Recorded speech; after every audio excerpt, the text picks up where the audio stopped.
Bismillahirrahmanirrahim. Dear students, Assalamu alaikum. We are back with lecture. I am Shahzad Ahmed Malik and I am teaching you CSC 371 Database Systems 1. Let's start with the summary of previous lecture, what we covered in our previous lecture. If you remembered, we were basically talking about relational model and we discussed relational keys in our previous lecture. There were different types of keys. We talked about primary key, candidate key, super key. Then we talked about foreign key as well. Then we talked about different integrity constraints and especially we focused on entity integrity constraints and referential integrity constraints. And finally we talked about views, what are their benefits, and how basically they are used in relational database management system to basically help the user. Let's start with the today lecture. If you remembered, we basically finished the chapter 3 of our textbook and we will be starting with the relational algebra and relational calculus, and that is the chapter number 4. Introduction. First of all, I would like to define about relational algebra and relational calculus. They both are formal languages associated with the relational model. Relational algebra is a high-level procedural language and relational calculus is a non-procedural language. As we already discussed in class about procedural language and non-procedural language. So here we talk about procedural language. In procedural languages, the program code is written as a sequence of instructions. User has to specify what to do and also how to do, step-by-step procedure. These instructions are executed in the sequential order. These instructions are written to solve specific problems. Examples of procedural languages are Fortran, COBOL, BASIC, C and Pascal language. The other one is non-procedural language. In non-procedural languages, the user has to specify only what to do and not how to do. It is also known as functional language. It involves the development of the functions from other functions to construct more complex functions. Examples of non-procedural languages are SQL, Prolog, Lisp. However, formally both are equivalent to one another. A language that produces a relation that can be derived using relational calculus is said to be relationally complete. Relational algebra operations work on one or more relations to define another relation without changing the original relations. Both operands and results are relations, so output from one operation can become input to another operation. It also allows expressions to be nested, just as in arithmetic is called Closure property. Relational algebra operations. Okay, there are 5 basic operations in relational algebra. In basic operations में सबसे पहले आपके पास selection है, उसके बाद आपके पास projection है, उसके बाद आपके पास कार्टेशियन प्रोडक्ट है, उसके बाद यूनियन है और लास्ट में सेट डिफरेंस है. अब जितने भी डाटा रिट्रीवल ऑपरेशंस हैं that are performed with the help of these 5 basic operations. लेकिन कुछ additional operations भी हैं that can be expressed in the form of 5 basic operations, जिनमें join है, intersection है और आखिरी जो हमारा ऑपरेशन है that is division. These operations could be binary and could be unary. Selection and projection are unary operation क्योंकि ये एक ही रिलेशन के ऊपर परफॉर्म होते हैं और बाकी सारे बाइनरी ऑपरेशंस हैं. बाइनरी ऑपरेशंस में क्या होता है, वो एक से ज्यादा रिलेशन के ऊपर परफॉर्म होते हैं. बाइनरी स्टैंड फॉर 2, तो बाइनरी ऑपरेशन में आपके पास 2 रिलेशंस होंगे और 2 रिलेशंस के ऊपर हम लोग ये ऑपरेशन परफॉर्म करेंगे. अब हम इन रिलेशनल अलजेब्रा ऑपरेशंस को डायग्राम की हेल्प से देखते हैं.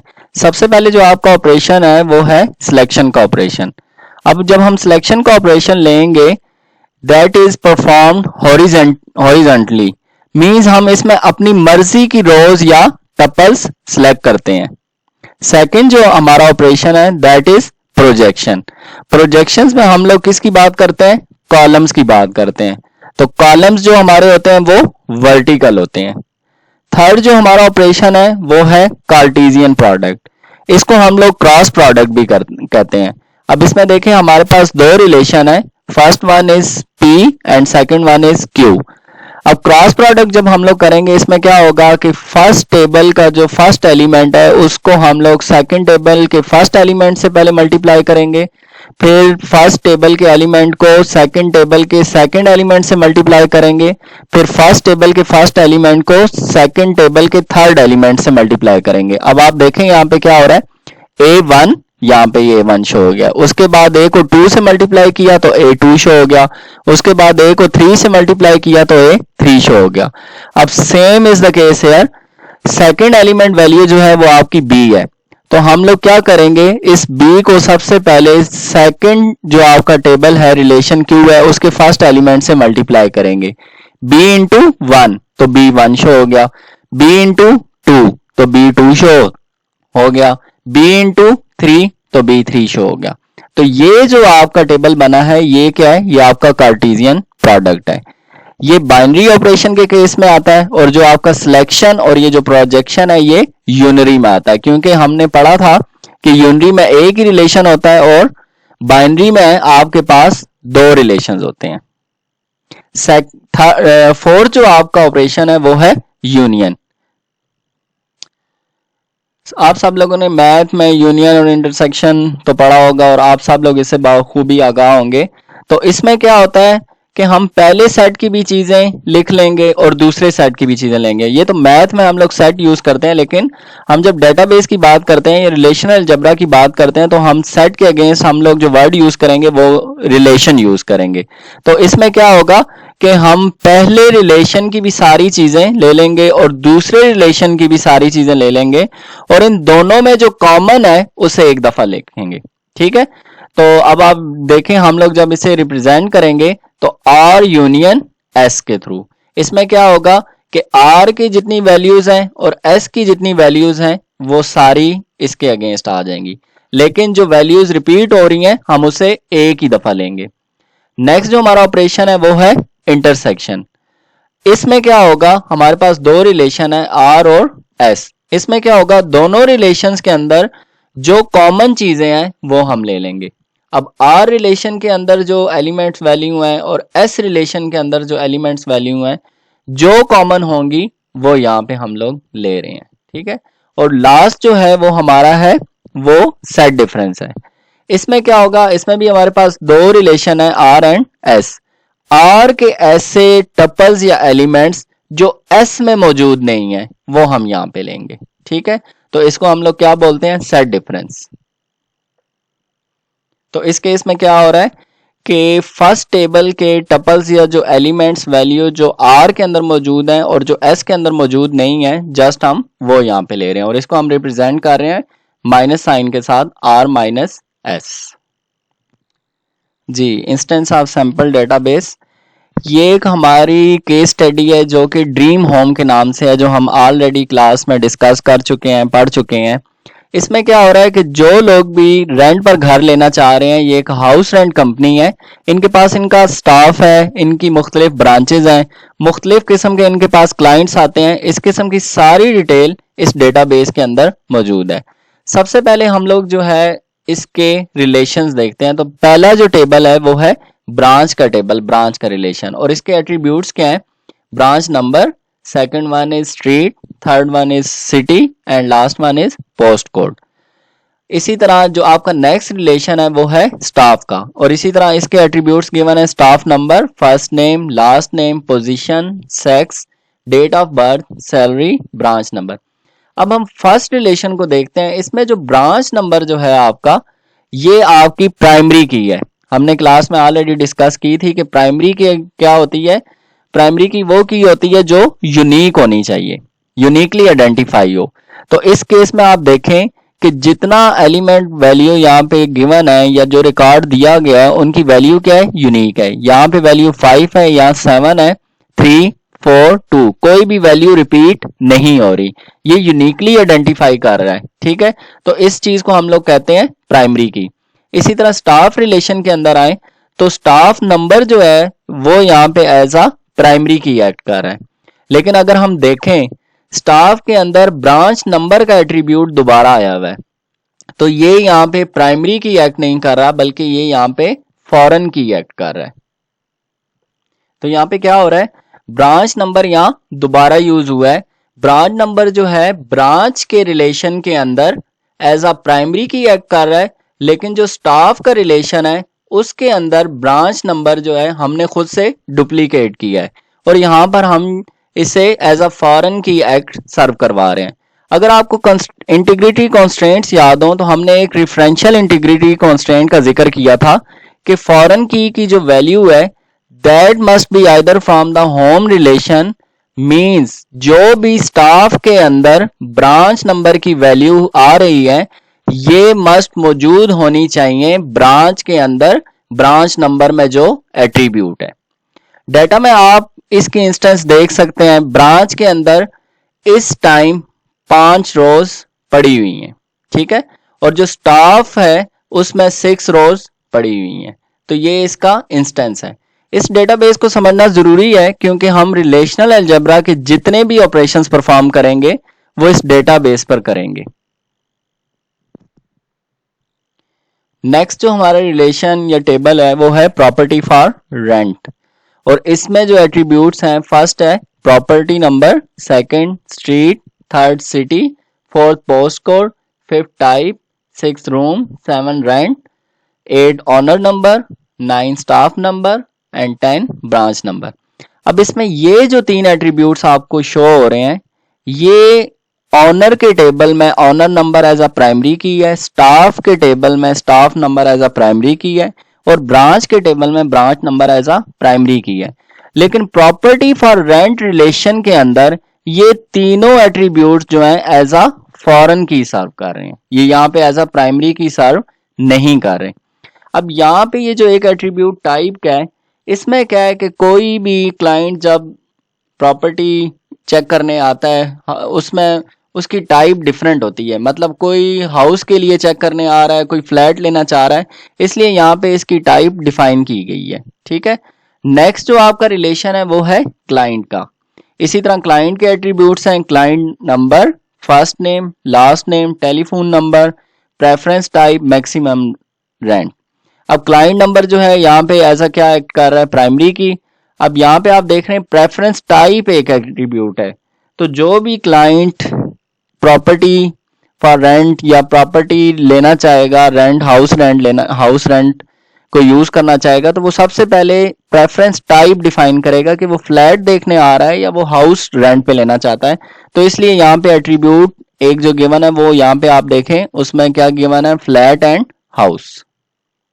नेक्स्ट जो हमारा रिलेशन या टेबल है वो है प्राइवेट ऑनर के नाम से। अब इसमें फर्स्ट एट्रीब्यूट आप देखें ऑनर नंबर है, second is first name, last name, address and telephone number. Next जो हमारा रिलेशन है वो व्यूइंग के नाम से है। अब इसमें इस टेबल से डिपिक्ट हो रहा है कि कोई भी क्लाइंट जब आता है तो वो सबसे पहले क्या करता है, व्यू करता है। अगर वो हाउस के लिए आ रहा है तो वो हाउस को व्यू करेगा, अगर वो फ्लैट देखने आ रहा है तो वो फ्लैट को व्यू करेगा। इसी तरह आप इसके एट्रीब्यूट देखें, client number, property number, view date, comment. अब इसमें क्या है कि क्लाइंट ने कौन सी प्रॉपर्टी विजिट की है, ठीक है, किस डेट पे विजिट की और उसके कमेंट क्या है। सपोज ये जो क्लाइंट नंबर है उसने ये प्रॉपर्टी विजिट की, इस डेट को विजिट की, तो उसके कमेंट्स क्या थे कि ये हाउस अगर वो रेंट पे लेना चाह रहा है तो वो कह रहा है नहीं, कि इसकी रिक्वायरमेंट फुलफिल नहीं हो रही, ये हाउस जो है वो छोटा है। अब यहाँ पे देखें उसने एक फ्लैट अगर विजिट किया है तो वो यहाँ पे उसने कमेंट किया है कि नो डाइनिंग रूम, इसमें डाइनिंग रूम नहीं है, तो वो उसकी रिक्वायरमेंट को फुलफिल नहीं कर रहा। इसी तरह जो हमारा नेक्स्ट टेबल रिलेशन है वो क्या है, रजिस्ट्रेशन के नाम से। अब इसमें भी आप देखें क्लाइंट नंबर एट्रीब्यूट है, ब्रांच नंबर एट्रीब्यूट है, स्टाफ नंबर एट्रीब्यूट है, और लास्ट जो एट्रीब्यूट है वो क्या है, डेट ज्वाइन। अब कोई भी जब क्लाइंट आता है सबसे पहले वो रजिस्टर्ड होता है किसी भी ब्रांच के अंदर। अब जो भी ब्रांच के अंदर वो रजिस्टर्ड होगा तो उसके अंदर कोई ना कोई स्टाफ होगा जो उस क्लाइंट को हाउस या फ्लैट जो है वो विजिट करवाएगा। तो ये आपका लास्ट टेबल है रजिस्ट्रेशन के नाम से, जिसमें क्लाइंट की डिटेल मौजूद है, ब्रांच की डिटेल मौजूद है और स्टाफ की डिटेल मौजूद है। होप कि सारा डेटाबेस अब आपको क्लियर हो गया होगा इस डायग्राम के थ्रू, इन टेबल्स के थ्रू, जो हमने ड्रीम होम के स्टडी विजिट स्टडी की हुई है पहले। तो इस डेटाबेस को देखने के बाद आपको बहुत सी चीजें क्लियर हो गई होंगी। Okay, let's start with the operations. First operation is selection. Selection is a unary operation. Unary operation are those operations that are performed on a single relation. Selection के लिए एक और भी टर्म यूज होती है जिसको हम लोग कहते हैं रिस्ट्रिक्शन. हमने पहले डायग्राम में देखा था कि सिलेक्शन जो है वो हॉरिजेंटली होती है. तो हॉरिजेंटली हमारे टेबल में रोज या टपल होते हैं. दो चीजें यहाँ पे बहुत इंपॉर्टेंट हैं. First one is symbolic representation, और इसका मीनिंग क्या है कि वो ऑपरेशंस बेसिकली क्या फैसिलिटी प्रोवाइड करता है. सिंबॉलिक रिप्रेजेंटेशन सिलेक्शन की है वो यहाँ पे सिग्मा है. यानी सिलेक्शन में जो सिंबॉलिक रिप्रेजेंटेशन हमारी है हम उसको रिप्रेजेंट करेंगे सिग्मा के साथ. सिग्मा के नीचे इसकी बेस है और बेस के अंदर हम लोग प्रेडिकेट डिफाइन करते हैं. फिर पैरेंथेसिस है और पैरेंथेसिस के अंदर हम लोग रिलेशन का नेम देते हैं. यानी जो भी टेबल का नेम है वो यहाँ पे दिया जाएगा और इस रिलेशन के ऊपर हम लोग सिलेक्शन या रिस्ट्रिक्शन परफॉर्म करते हैं. अब नीचे हम लोग जरा देख लेते हैं. It works on a single relation और and defines a relation that contains only those tuples of और that satisfy the specified condition predicate. More complex predicate can be generated using the logical operators and or not. हमने already define किए हैं. Logical operators तीन होते हैं, and, और not. And को हम लोग इस सिंबल से रिप्रेजेंट करते हैं, और को इस सिंबल से रिप्रेजेंट करते हैं और नॉट को इस सिंबल से रिप्रेजेंट करते हैं. सेकंड पॉइंट में ये चीज एक्सप्लेन की गई है कि अगर एक से ज्यादा कंडीशन आ जाती है तो फिर हम उस कंडीशन में लॉजिकल ऑपरेटर्स यूज करेंगे. यानी एंड ऑपरेटर के थ्रू हम लोग उसे सॉल्व कर रहे होंगे, या और ऑपरेटर के थ्रू हम लोग उसे सॉल्व कर रहे होंगे, या निगेशन नॉट ऑपरेटर के थ्रू उसे सॉल्व करेंगे. अब हम एक एग्जांपल लेते हैं सिलेक्शन की. इसमें क्या है कि list all staff with a salary greater than 10,000 pound. यानी वो वाला रिकॉर्ड सिर्फ हमें शो होगा उस स्टाफ की वो सैलरी शो हो जिनकी सैलरी 10,000 से ग्रेटर है. तो इसमें क्या होगा, आउटपुट में सिलेक्शन के केस में एट्रीब्यूट सारे शो होंगे, लेकिन रोज या टपल सिर्फ वो शो होंगे जो इस कंडीशन को फुलफिल करेंगे. तो हम लोग सबसे पहले सिलेक्शन को रिप्रेजेंट करते हैं सिग्मा साइन के थ्रू. उसके बाद हम लोग यहाँ पे प्रेडिकेट देते हैं. तो हमारा यहाँ पे प्रेडिकेट का मतलब है कंडीशन. तो हमारी कंडीशन क्या है, सैलरी ग्रेटर देन 10,000. तो कंडीशन हमने यहाँ पे डिफाइन कर दी है सैलरी, और इसके लिए सिंबल ये वाला यूज होता है ग्रेटर देन 10,000. और लास्ट में क्या होता है पैरेंथेसिस, और पैरेंथेसिस के अंदर हम लोग रिलेशन का नेम देते हैं. तो यहाँ पे जो हमारा रिलेशन है वो क्या है, स्टाफ. तो अब हम ऐसा करते हैं कि जो हमने पीछे के स्टडी देखी थी, हम स्टाफ के रिलेशन में जाके देखते हैं और वहां पे चेक करते हैं कि ऐसे कौन से स्टाफ हैं जिनकी सैलरी 10,000 से ग्रेटर है. जस्ट वही आउटपुट में शो होने चाहिए. जी, ये हमारा स्टाफ का रिलेशन है. अब इसमें हम लोग सैलरी एट्रीब्यूट के ऊपर आते हैं, प्रेडिकेट के ऊपर, और देखते हैं कि कौन से स्टाफ है जिनकी सैलरी 10,000 से ग्रेटर है. जस्ट वही आउटपुट में फिर शो होंगे. तो फर्स्ट स्टाफ जो है उसकी सैलरी क्या है, 30,000. तो यहां पे आपकी कंडीशन फुलफिल हो रही है क्योंकि 30,000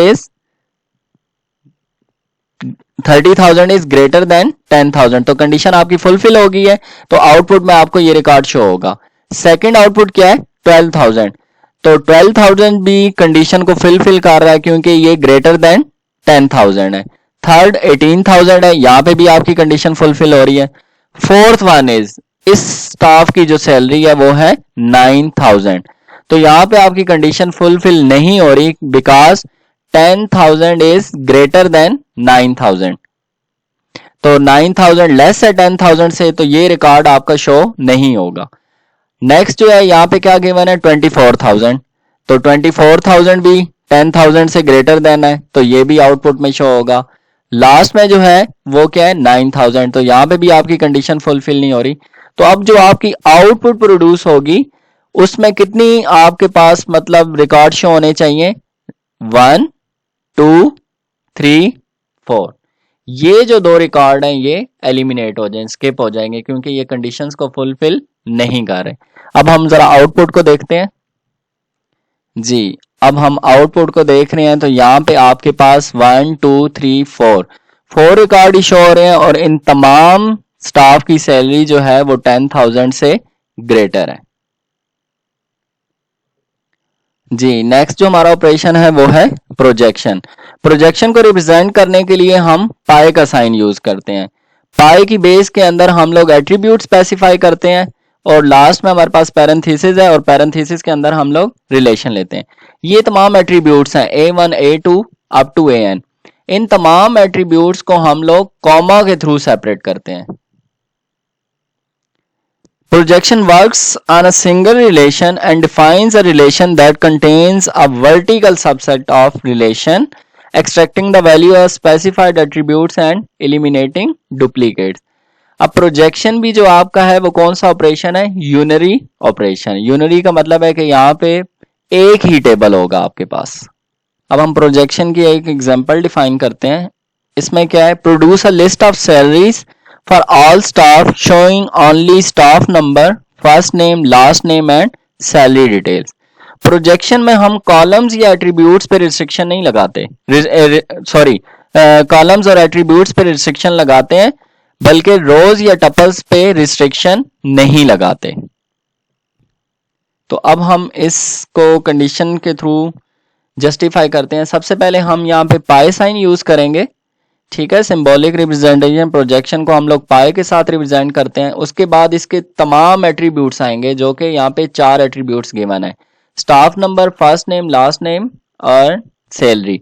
और इन तमाम एट्रीब्यूट्स को हम लोग कॉमा से सेपरेट कर लेंगे और लास्ट में हम लोग पैरेंथेसिस के अंदर रिलेशन का नेम देंगे। तो यहाँ पे जो आपका रिलेशन है वो कौन सा है? स्टाफ।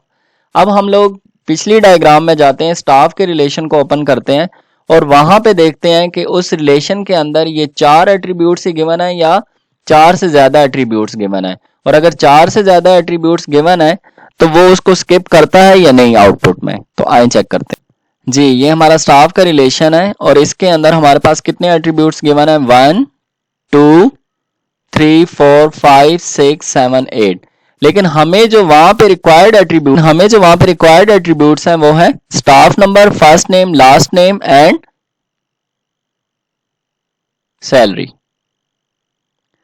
तो देखें, हमने पिछले टेबल में देखा है कि स्टाफ रिलेशन में टोटल 8 एट्रीब्यूट्स थे, लेकिन प्रोजेक्शन के थ्रू जब इसने इस कंडीशन को फुलफिल किया तो हमें जस्ट 4 एट्रीब्यूट्स आउटपुट में शो हो रहे हैं और वो ये 4 एट्रीब्यूट्स हैं। आई होप आपको अब क्लियर हो गया होगा। नेक्स्ट जो हमारा ऑपरेशन है दैट इज यूनियन, और union is a binary operation. It always operate on 2 operations. Means इसके अंदर आप 2 टेबल्स की बात करेंगे, 2 रिलेशंस की बात करेंगे।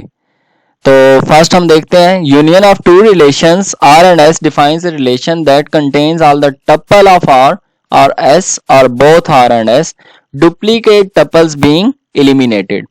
अब इसमें ये बताया गया है कि R टपल के अंदर जो एलिमेंट वैल्यूज हैं और S टपल के अंदर की जो वैल्यूज हैं वो तमाम वैल्यूज हम ले लेंगे, लेकिन अगर कोई वैल्यू डुप्लीकेट हो जाती है टपल की तो हम लोग उसको एलिमिनेट करके एक वैल्यू लेंगे।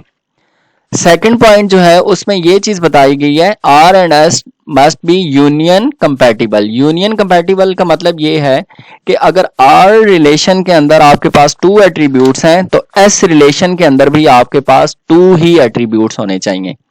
अगर 2 या 2 से ज्यादा एट्रीब्यूट्स हुए, मतलब आपस में R के अंदर 2 एट्रीब्यूट्स हैं और S के अंदर मोर देन 2 एट्रीब्यूट्स हैं, तो ये कंपैटिबल नहीं है। इस केस में यूनियन ऑपरेशन परफॉर्म नहीं होगा। थर्ड में ये एक्सप्लेन किया गया है कि R और S जो रिलेशन है उसके पास I एंड J टपल्स हैं, तो वो जब आप यूनियन ऑपरेशन परफॉर्म करेंगे तो हमारे पास जो रिजल्ट आएगा वो आएगा I प्लस J टपल्स। अब हम इस यूनियन ऑपरेशन को एक एग्जांपल के थ्रू डिफाइन करते हैं। List all cities where there is either a branch office or a property for rent. अब यूनियन के केस में क्या है, हम 2 टेबल्स में से डेटा लेंगे, कौन से हमारे ऐसे सिटीज हैं जिनके अंदर या कोई ब्रांच ऑफिस है या कोई प्रॉपर्टी फॉर रेंट है। तो अब हम इस कंडीशन को लिखते हैं। यूनियन को हम रिप्रेजेंट करते हैं पाई साइन के साथ और इसके बाद जो आप यहाँ पे प्रेडिकेट या एट्रीब्यूट देते हैं वो क्या है, सिटी, और नेक्स्ट जो आपका पैरेंथेसिस के अंदर क्या आता है, रिलेशन। इसी तरह आपका दूसरा टेबल जो है वो प्रॉपर्टी फॉर रेंट का है, और एट्रीब्यूट आपका क्या है, सिटी, और यूनियन को आप रिप्रेजेंट कर रहे हैं पाई साइन के साथ। यानी यहाँ पे आपके पास दो टेबल आ चुके हैं, branch and property for rent, और इन दोनों टेबल्स को आपने यूनियन के थ्रू कंबाइन कर दिया। अब हम सबसे पहले ब्रांच टेबल को देखेंगे, फिर प्रॉपर्टी फॉर रेंट टेबल को देखेंगे, और उसके बाद देखेंगे कि ये जो आउटपुट प्रोड्यूस हुई है वो ठीक है या नहीं।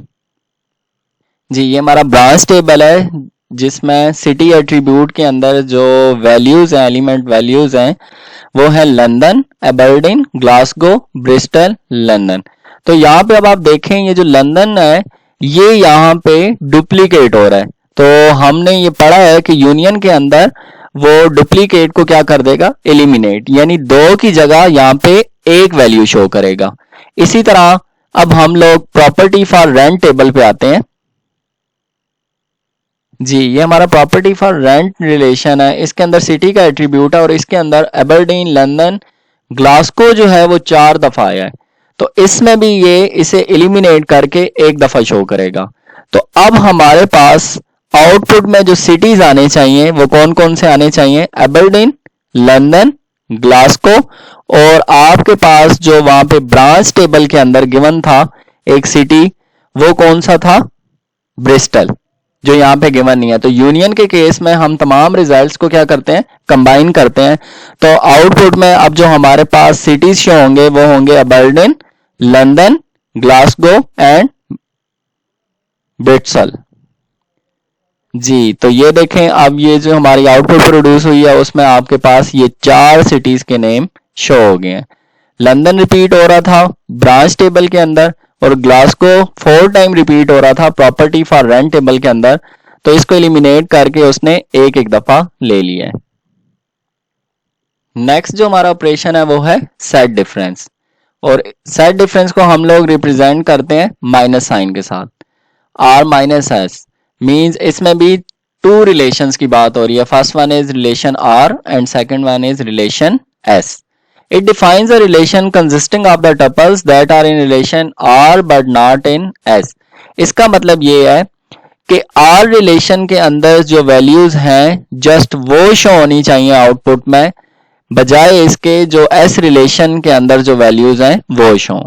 और सेकंड पॉइंट में वही बात रिपीट की गई है, R and S must be union compatible. Union compatible का मतलब ये है कि अगर रिलेशन R के अंदर 4 एट्रीब्यूट्स हैं तो रिलेशन S के अंदर भी 4 एट्रीब्यूट्स होने चाहिए। इस एग्जांपल में उन सिटीज की बात हो रही है कि जहां पर ब्रांच ऑफिस तो है लेकिन नो प्रॉपर्टीज फॉर रेंट। तो अब हम इस कंडीशन को लिखते हैं, सबसे पहले पाई साइन, उसके बाद हमने यहाँ पे प्रेडिकेट या एट्रीब्यूट में हमने यहाँ पे क्या लिख दिया है, सिटी, और रिलेशन में हमने यहाँ पे क्या यूज किया है, ब्रांच, क्योंकि हम यहाँ पे 2 रिलेशंस की बात कर रहे हैं, एक ब्रांच की और दूसरी प्रॉपर्टीज फॉर रेंट की। और दूसरा आपका रिलेशन यहाँ पे क्या आ गया, प्रॉपर्टीज फॉर रेंट। तो इन दोनों रिलेशंस के दरमियान हमने जो साइन यूज किया है वो है माइनस साइन। अब हम चेक करते हैं, सबसे पहले ब्रांच ऑफिस में की डिटेल चेक करते हैं, उसके बाद प्रॉपर्टीज फॉर रेंट की डिटेल चेक करते हैं, और फिर देखते हैं कि ये जो आउटपुट ब्रिस्टल यहाँ पे जनरेट हुई है, प्रोड्यूस हुई है, इज इट करेक्ट और नॉट।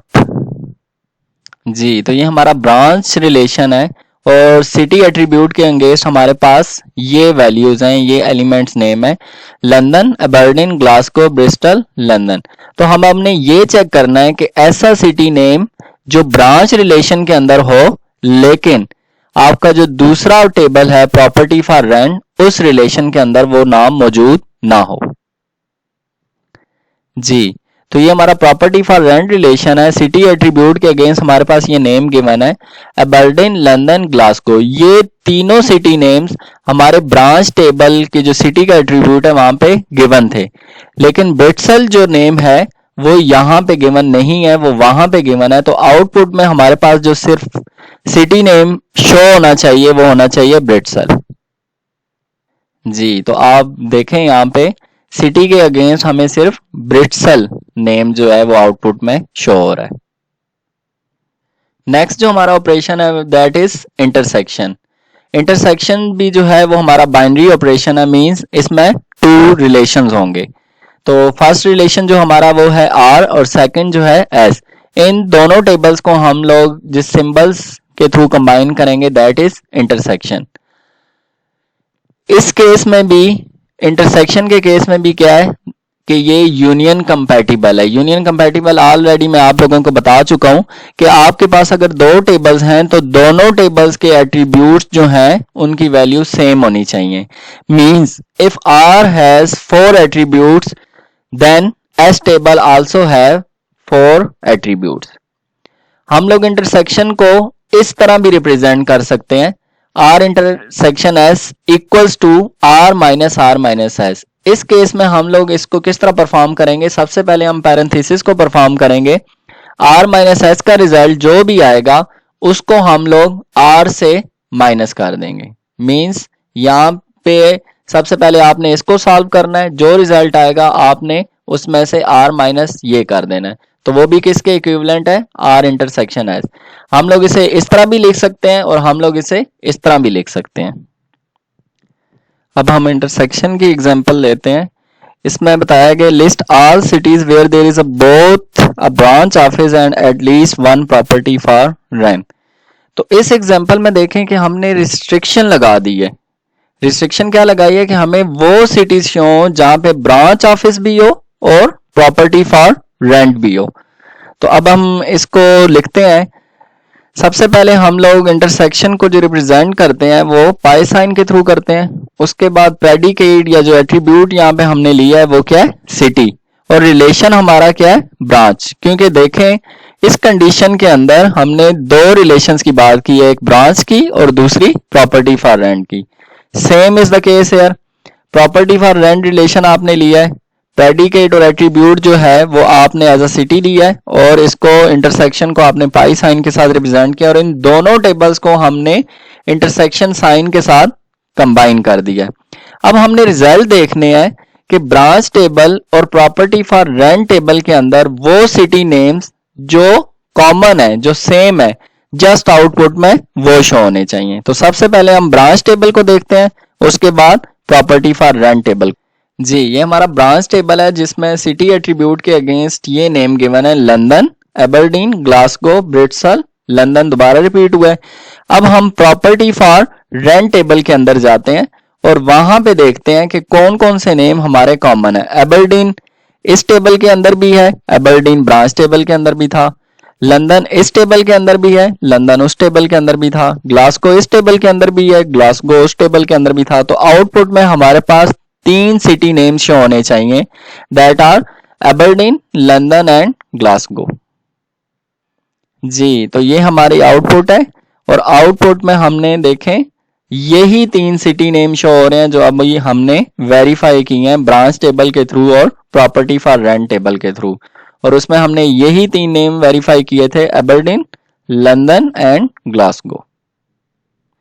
अच्छा स्टूडेंट, ये जो एक्सप्रेशन यहाँ पे दी गई है ये आपका होम टास्क है। आपने घर पर इस चीज को सॉल्व करना है कि इस कंडीशन को लिखें या इस कंडीशन को लिखें तो क्या दोनों के रिजल्ट सेम आते हैं या नहीं आते।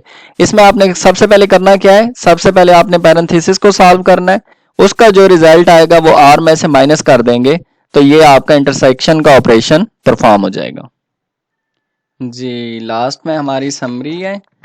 तो हम देखते हैं कि आज हमने क्या चीज़ डिस्कस की है। हमने आज रिलेशनल अलजेब्रा के बारे में हमने बात की कि वो हमारी प्रोसीजर लैंग्वेज है और हम इसमें कैसे डाटा को एक्सट्रैक्ट करते हैं। फिर उसके बाद हमने रिलेशनल कैलकुलस के बारे में बात की जो कि नॉन प्रोसीजर लैंग्वेज है, जहां पर हमने देखा कि